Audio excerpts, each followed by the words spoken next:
Ever notice how the smallest, most insignificant signal can save a life while everyone else is staring at the wrong dashboard? That's what happened the day a homeless 11-year-old girl caught a murder plot hiding in plain sight. The luxurious mansion, wrapped in immaculate gardens and crowned by towering iron gates, looked like something dreamed up for a glossy, magazine-symmetrical hedges, a fountain that never missed a beat, security cameras tucked so discreetly you'd barely clock them, and a driveway long enough to make arriving feel like a ceremony. This place was the physical proof of Fernando's empire. A man who'd built his way from nothing to the top of the business food chain, respected by peers, admired by the public, and famous for a reputation that read like a perfect spec sheet visionary. Generous, unstoppable. At 58, he had everything the world tells you to chase: wealth, influence, awards, and a name that opened doors before he even touched the handle. On that sunny morning, Fernando sat on his balcony with a cup of coffee cooling beside his elbow and a newspaper in his hands, scanning headlines the way a seasoned executive scans quarterly reports, looking for risk, opportunity, and the next strategic move. The air smelled like fresh citrus from the orchard below, and the faint perfume of roses climbing the stone railing. Behind him, the sliding door opened softly. "Good morning, my love," his wife Beatrice said, stepping out in an elegant silk robe, coffee cup in hand, smile gentle enough to sell 1,000 lies. To anyone watching, she looked like the ideal partner, beautiful, composed, always in sync with the rhythm of Fernando's life. Her voice was sweet, her eyes bright, but there was something sharp buried in that gaze, a coldness that didn't show unless you knew how to read people the way you read systems. Fernando, absorbed in deadlines and boardroom pressure, never noticed it. "You have that important meeting today, right?" she asked lightly. Lot, looking for shelter from the rain that had soaked the city overnight. Clara was 11, homeless, street-trained in the way life forces you to be street-trained when adults fail you early. She had big, watchful eyes, and that quiet, scanning focus you see in people who've learned survival depends on catching what others miss. Clara wasn't eavesdropping for fun. She was just trying to stay dry. But as Beatrice and Daniel walked past, their voices weren't careful enough, and Clara heard every word. Brakes, accident, money, obstacle. She didn't understand corporate law or inheritance clauses, but she understood danger. She understood when someone was about to be erased. Her heart started pounding as the two conspirators left, confident in their perfect plan. Clara stayed frozen for a few seconds, shaking not from cold now, but from the weight of what she'd just absorbed. She had two options, like any decision tree under pressure: do nothing and stay safe, or act and risk everything. The streets had taught her that doing the right thing often costs you, but they'd also taught her something else. If you wait for someone else to step in, nobody does. So Clara decided she was going to find Fernando and warn him, even if no one believed her, even if security tossed her out, even if she ended up paying for it herself. The next morning, she woke before sunrise, brushed her hair with her fingers, shouldered her backpack, and walked to the gates of Fernando's mansion. The contrast was almost cruel. Her worn dress and scuffed sneakers against polished stone and manicured lawns. She waited, nerves buzzing, as the estate woke up to another day of privilege. When Fernando's sleek black sedan rolled into view, Clara sprang forward, waving both arms like a human flare. "Wait! Don't drive!" she shouted, voice shaky but urgent enough to cut through engine noise. Fernando braked hard, annoyed by the sudden intrusion, leaning toward the window. "What is this? Who are you?" he demanded, already reaching for the patience he used on strangers who disrupted his schedule. Clara didn't back down. "Sir, you don't know me, but your life is in danger. They sabotaged your brakes. Your wife and your brother want you dead." The words landed like a wrench dropped on a glass floor. Fernando stared at her, irritation shifting into disbelief. What are you talking about? That's insane. Clara swallowed hard, tears threatening but not winning. Please. Just check the brakes. I heard them. I'm not lying. Something in her raw certainty, the kind that doesn't come from wanting something, but from knowing something, made Fernando pause. He'd dealt with manipulators his whole life, and Clara didn't move like one. He tapped a button on his phone. Stay right there, he said, voice tighter now, and called his mechanic to inspect the car immediately. Minutes later, the mechanic crawled out from under the sedan with a pale face and shaking hands. Sir, the brake lines have been tampered with. If you'd driven even a mile, you might not be alive right now. In that moment, Fernando felt his internal world shear sideways. Betrayal hit first hot and disorienting, the kind that makes your stomach go cold. Then anger, sharp and controlled, the kind that wants to break something. And underneath it all, a deep, almost painful gratitude toward the child standing there who just saved his life without ever having a reason to care.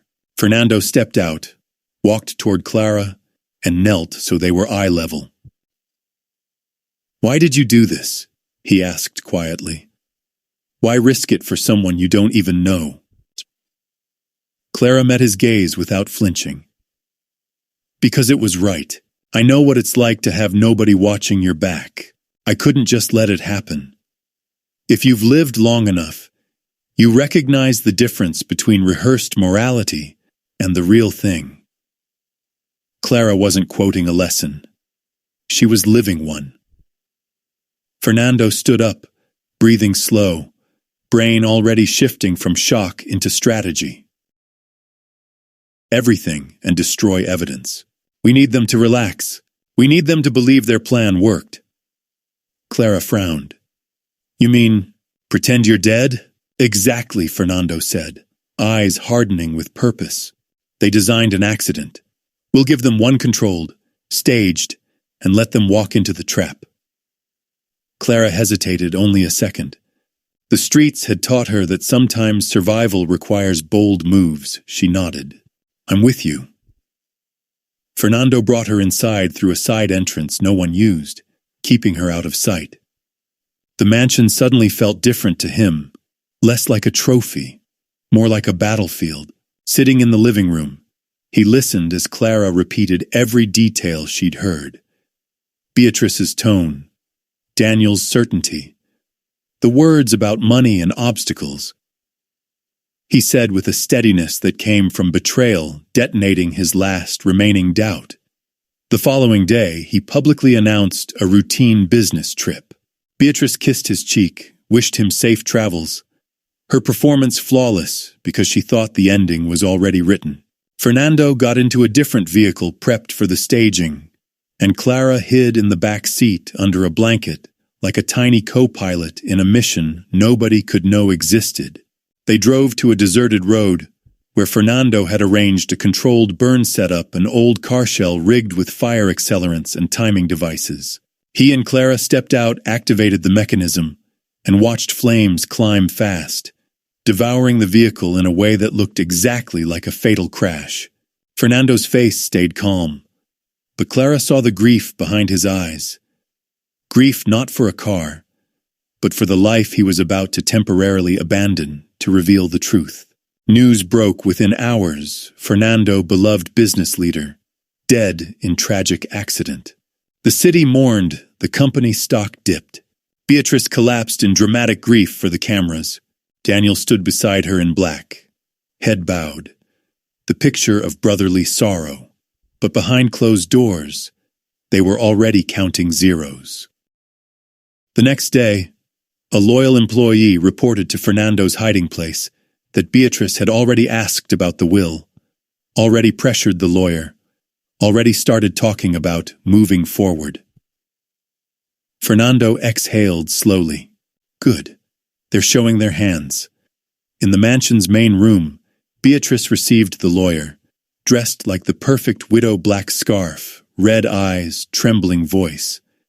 Daniel leaned against the wall, trying for solemn, failing to hide satisfaction in the corner of his mouth. The lawyer opened the will in silence.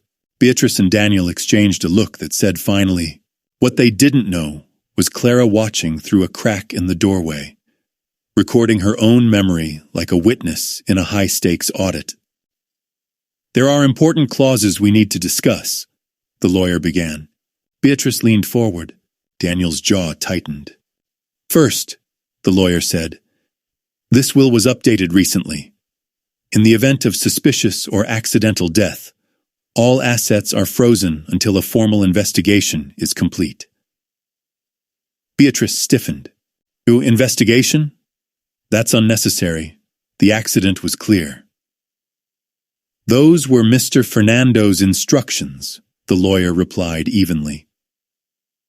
Second, there's a clause stating that any indication of conspiracy or bad faith automatically disqualifies the designated beneficiaries. Daniel shifted, irritation bleeding through his posture. This is ridiculous. He never suspected anyone. We need a way around this, Beatrice hissed. Daniel muttered about disappearing. Beatrice shook her head. No. We find the original will and destroy it. If there's no record of an update, everything goes back. Clara, hidden nearby, caught every word. She dashed to Fernando's phone, whispering as fast as possible. They're desperate. They're trying to destroy the will. Fernando's voice came back calm, almost relieved. Perfect. That's our final signal. Stay sharp. Early the next morning, while Beatrice and Daniel tore through drawers hunting for papers they didn't realize no longer mattered. The front doors of the mansion opened. Fernando walked in alive, steady, flanked by 2 police officers. The shock on Beatrice's face looked like a system shorting out. Daniel went pale. "Oh, Fernando," Beatrice breathed, horror and terror blending. "You're alive." Fernando stopped in the doorway, his calm colder than any yelling could be. "Oh, surprised to see me?" He stepped inside, eyes locked on both of them. "I hope so, because I know exactly what you planned." He tossed a folder onto the desk. Papers, scattered mechanic reports, recorded statements, witness notes, Clara's timeline, and the updated will. "Explain how my brake lines ended up cut," Fernando said. "Explain why you two discussed killing me like I was a problem to remove." Beatrice's voice cracked as she lunged for a lie. "You don't understand. It's not what it looks like." Fernando's laugh held zero warmth. "Then tell me what it was." Daniel tried to fold into confusion. "I was manipulated." "You're a grown man," Fernando cut in. "Don't point at her to excuse your own choices." The mask finally fell off Beatrice's face. She screamed from a place of rage and envy she'd kept sealed for years. "You never cared about me. You loved your company, your money, your image. I was tired of being invisible." Fernando inhaled slowly, pain tightening his chest. "And your solution was murder?" The officers stepped forward and cuffed both of them as they protested. Beatrice spat venom on her way out. "You can destroy me, but you'll always be alone." Fernando didn't answer. Some statements don't deserve energy. When silence returned, Fernando turned to Clara. Her eyes were wide, damp with relief. Fernando placed a hand on her shoulder. "I couldn't have done any of this without you. You saved my life." In the days that followed, Fernando rebuilt his world. Betrayal leaves scars, but it also clears out rot you didn't know was structural. He faced the press, stabilized the company, and let the legal process run its course. Beatrice and Daniel were tried and convicted, their conspiracy exposed in full daylight. But the bigger change happened quietly in Fernando's kitchen one morning, when he slid a proposal across the table to Clara like it was the most serious contract he'd ever offered. "Clara," he said, meeting her eyes, "you have a kind of strength most people never develop. You risked everything for me. I want to give you something you've never had. A home, a family, a future. Clara stared, tears slipping down her cheeks without sound. I've never had a real family. I'm serious, Fernando said, voice steady. You deserve the opportunities you've been denied. And I want to learn from you, too, from your courage, your heart. Over time, Clara became more than a witness. She became Fernando's daughter in every way that mattered. He enrolled her in a great school, yes, but more importantly, he gave her stability love that wasn't conditional, safety that wasn't temporary, a place where she didn't have to look over her shoulder to sleep. And Fernando, who thought he knew what success meant, realized that the most meaningful legacy he'd ever build wasn't another acquisition or skyline project. It was choosing to protect someone who'd protected him first. So here's my question to you. Have you ever seen a warning come from the least expected place? Someone everyone underestimated only to completely change the outcome? Share your story in the comments.